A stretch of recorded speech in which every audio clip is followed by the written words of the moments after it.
Bienvenue dans les enquêtes du Nouveau Détective. Le Nouveau Détective, premier magazine d'enquête sur les grands faits divers, et Engel présente Soirée tragique à Rouen, un homme tué par son amante. Une enquête de Sébastien Deveau.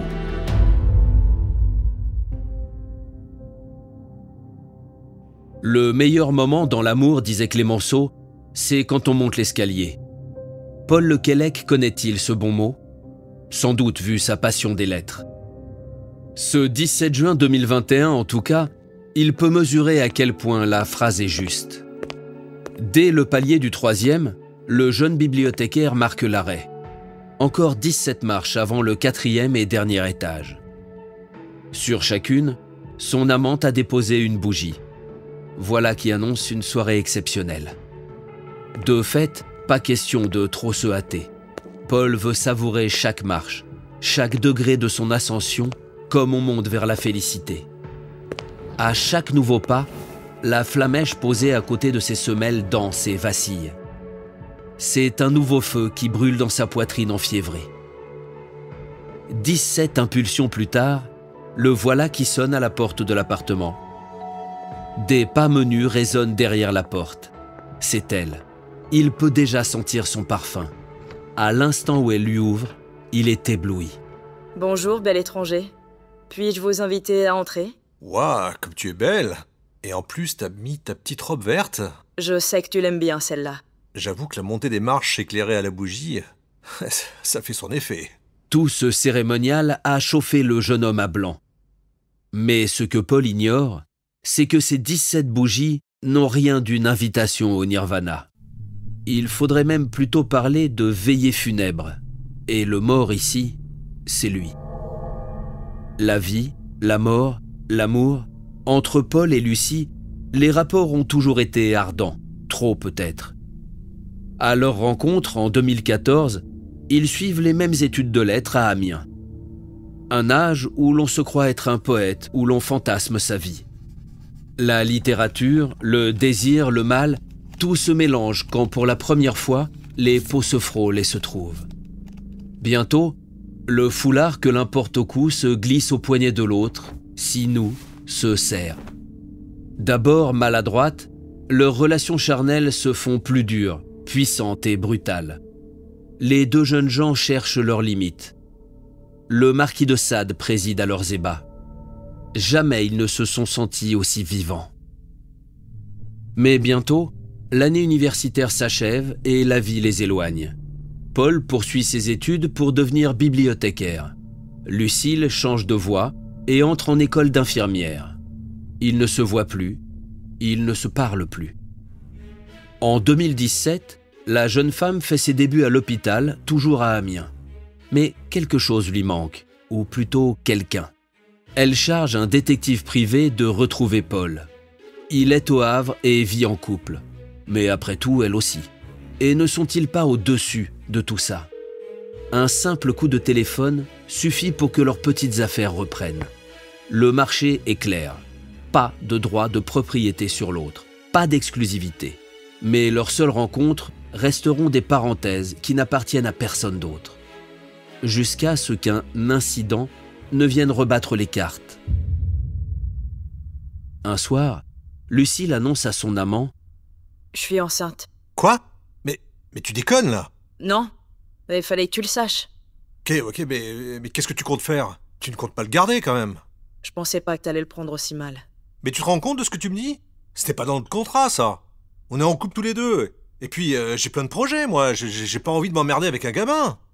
Loin de jouer les hypocrites, il ne cache pas sa contrariété. Plus tard, alors qu'ils font l'amour, il donne un léger coup de poing dans le ventre de la jeune femme. Va-t'en, l'embryon. T'as rien à faire là. Message reçu 5 sur 5.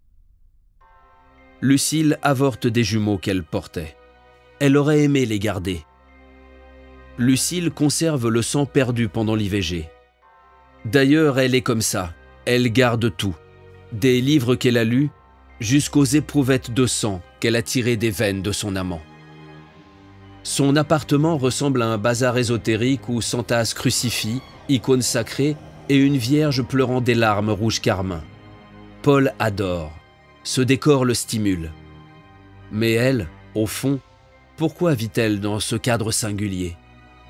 Est-ce pour elle-même ou pour lui qu'elle a bâti ce royaume de luxure sadomaso métaphysique?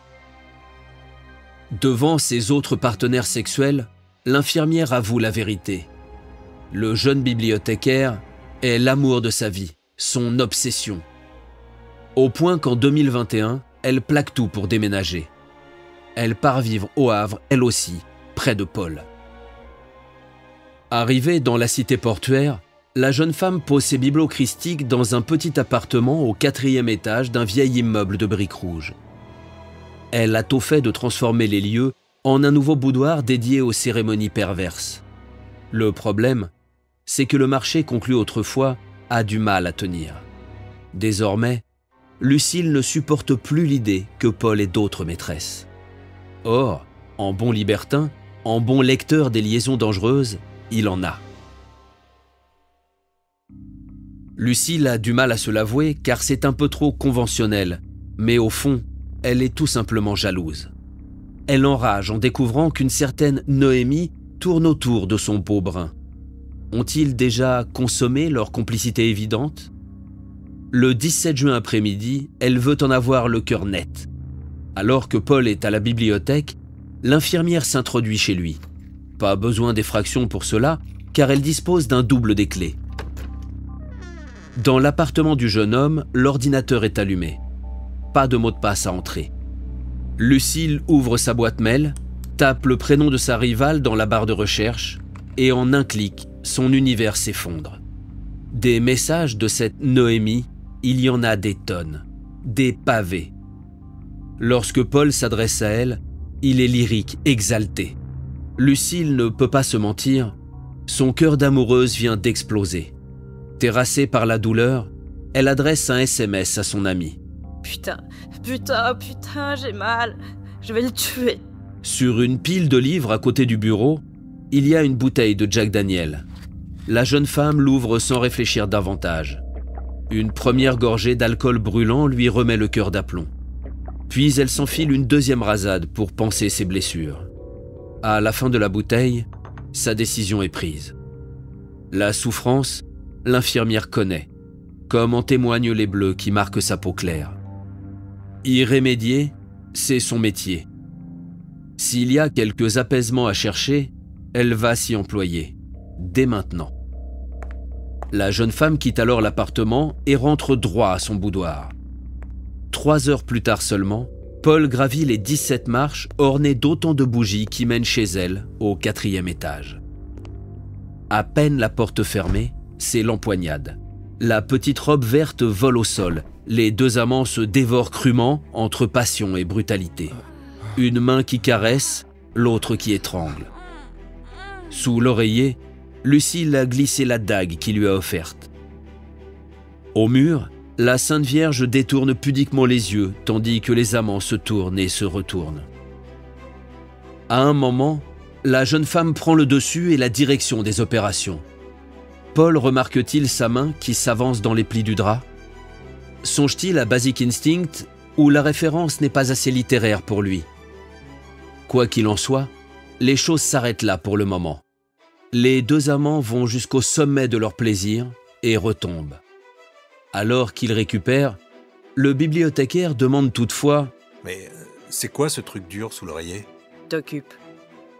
Dans le couloir, la sonnette retentit. Une voisine venue se plaindre de leur enthousiasme? C'est bien la voisine du 3e, mais ce ne sont pas les cognements du sommier qui l'amènent. Lucille? Bonjour Lucille, c'est votre voisine du 3e. Désolée, je peux pas vous ouvrir. Qu'est-ce que vous voulez? Vous n'auriez pas vu mon chat sur le toit? En tenue d'Ève derrière sa porte, Lucille évacue vite la gêneuse. Il est 17h30, l'heure du 2e round. Revenant se loger dans les bras de son amant, la grande brune se fait féline à son tour. C'est alors que Paul, à sa manière sarcastique, lève un sourcil salace. Pas mal, la voisine. Que se passe-t-il à cet instant dans la tête de Lucille? Rien de plaisant à l'évidence. Reprenant les choses là où elle les a laissées, la jeune femme remonte en selle sur Paul et glisse cette fois pour de bon sa main sous l'oreiller. ses doigts graciles se referment sur le manche de la dague. C'est alors qu'elle accepte, dira-t-elle plus tard, l'irréversibilité de son élan. D'un geste féroce, elle tire la lame argentée de sa cachette, l'élève dans les airs et l'abat d'un seul coup, en visant le cœur. Mais mon amour, qu'est-ce que t'as fait? Croit entendre crier plusieurs voisins sans pouvoir dire si c'est lui ou elle qui s'exprime. Une chose est sûre, le jeu est terminé. Les yeux écarquillés, Paul voit en direct sa vie quitter sa poitrine à gros bouillon. Toujours à califourchon sur lui, Lucille s'empare de son téléphone et, les doigts glissants de sang, photographie son agonie. 1 fois, 2 fois, 3 fois. Elle est comme ça, Lucie. Elle garde tout. 2 ans plus tard, les policiers de la BAC du Havre n'ont pas oublié ce jour de printemps. Ils ne l'oublieront sans doute jamais. Les 17 marches avec les 17 bougies. Cette femme qui les accueille, nue et écarlate, comme émergeant d'un fleuve de sang. Ce corps tiré sur le seuil de la chambre, déjà froid, déjà bleu. Reste une question qui les hante. Pourquoi ? Pourquoi cette jolie fille, cultivée, supérieurement intelligente et apparemment saine d'esprit, a-t-elle commis ce geste si impardonnable, si démesuré ? En cette fin janvier 2024, alors que s'ouvre le procès de Lucille devant les assises de Rouen, la question est sur toutes les lèvres.